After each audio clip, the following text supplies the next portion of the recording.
Christmas time, Christians like me, despite the chaos of the shopping, the eating, the drinking, should really be celebrating the birth of Jesus, the Son of God, born of a virgin, the Saviour child sent to earth to save us all.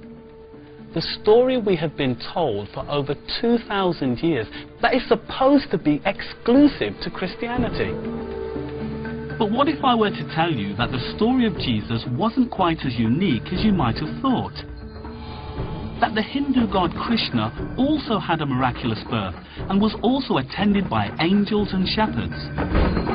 This is the story of the child Krishna. But it could well be the story of Jesus. And that, like Jesus, the Buddha also performed miracles, walking on water and feeding the 500. So, in some ways, I'm not just following Jesus, I'm also following Buddha. And some are convinced that Jesus didn't die on the cross in Jerusalem, but is buried in India. So, this suggests that the tomb is the tomb of Jesus. This is where Jesus is buried. And that there are others who believe Jesus had a very different life story and even see him as a symbol of oppression. I'm an Orthodox Jew. I don't believe in Jesus. Then there are the Muslims who believe Jesus will come back at the end of time and who even have a tomb awaiting him next to Muhammad's in Medina. And there is also an ancient Christian text that has lain hidden for over 1,600 years that has a very different version of Jesus' story.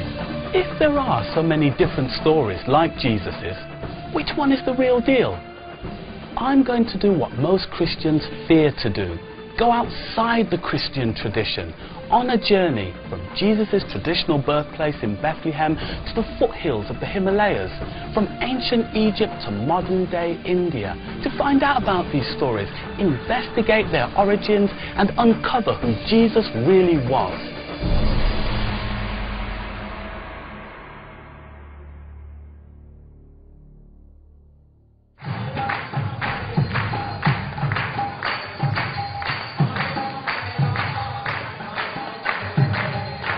I began my search for the hidden Jesus in Vrindavan, one of India's holiest cities, and the centre of worship for the ancient Hindu god Krishna. It's the month of Kartik, one of the most auspicious times of the Hindu year, when millions of pilgrims come here to worship Krishna. In ancient Hinduism, Krishna is seen as the supreme god who descends to earth to fight evil. The stories concerning his life go back 800 years before the birth of Jesus. I am here to explore the similarities between Jesus Christ and Krishna, and in particular, their birth stories. Srivatsa Goswami is a Brahmin priest who can trace his lineage back to the founders of this holy city more than 600 years ago. I tell you a story. The story of a wondrous birth, where the child is born in the humblest settings the Mother Earth can provide. Every year, just like our nativity plays about the birth of Jesus, Hindus perform Ras Leelas, or religious passion plays about the birth of Krishna. In the story, there is an evil king who tries to prevent the coming of the child. In a prophecy, the evil king is told that a child will grow up to kill him. So he goes on a killing spree, murdering babies. It was beginning to sound familiar. In the story, the stars portends the birth. The crucial hour is the middle of the night. There is also an immaculate conception, and the birth is heralded by angels.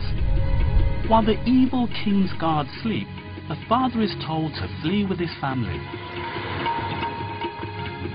They have to cross a river, but the waters are miraculously parted.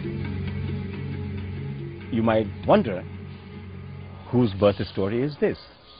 This is the story of the child Krishna. Not Jesus, Krishna. But it could well be the story of Jesus. The tyrant could be Herod, and then the details go on, you know. And as Jesus is heralded by John the Baptist, so Krishna is heralded by his elder brother Balaram.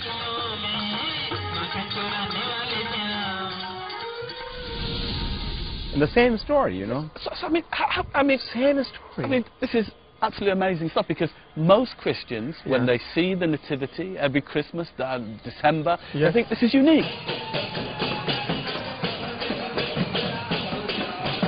When I was a child at Sunday school, I was taught very little about other religions.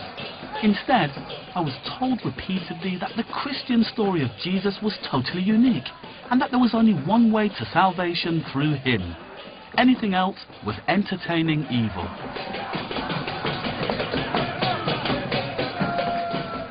Who's in this shrine here? It is also Lord Krishna when he become young. So like Krishna as a young person with his love. Radha. Oh, right. To celebrate Krishna's birthday, just like we do at Christmas, Hindus also build nativity cribs. When I see images of the baby Jesus, often at Christmas, both of the cultures have scenes or images of their deity as a baby. So in Christianity you have Jesus in the crib, and here you have Krishna in a swing with his mother pulling the swing.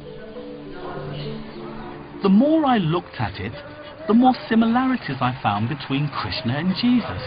You have a flute?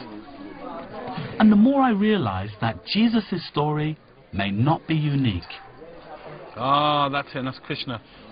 Have you sold them always to Hindus, or have Christians bought them? Have Muslims bought them? Hindus buy them, Muslims buy them. What about Jesus? Does he think Jesus is the same as Krishna? Yes, they are the same. He is also an incarnation of God.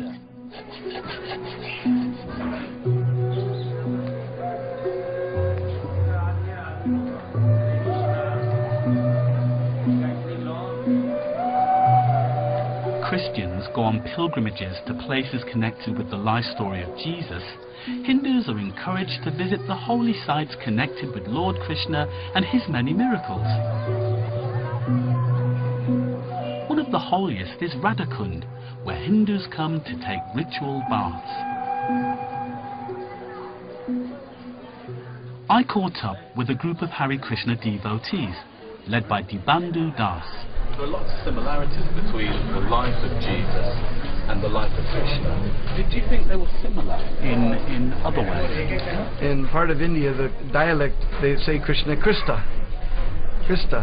And we know the Greek is Christos. So they're coming from the same root, actually.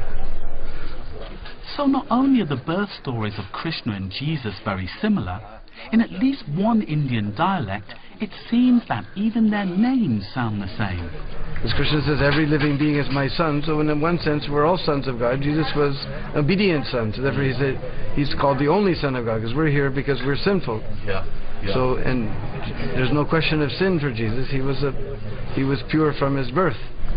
Krishna loves us more than we can ever know, so he tries in different ways by sending different messengers, different gurus, anyway, anyhow. He comes himself in various incarnations, just in so many different ways according to time and culture. He tries to bring us back.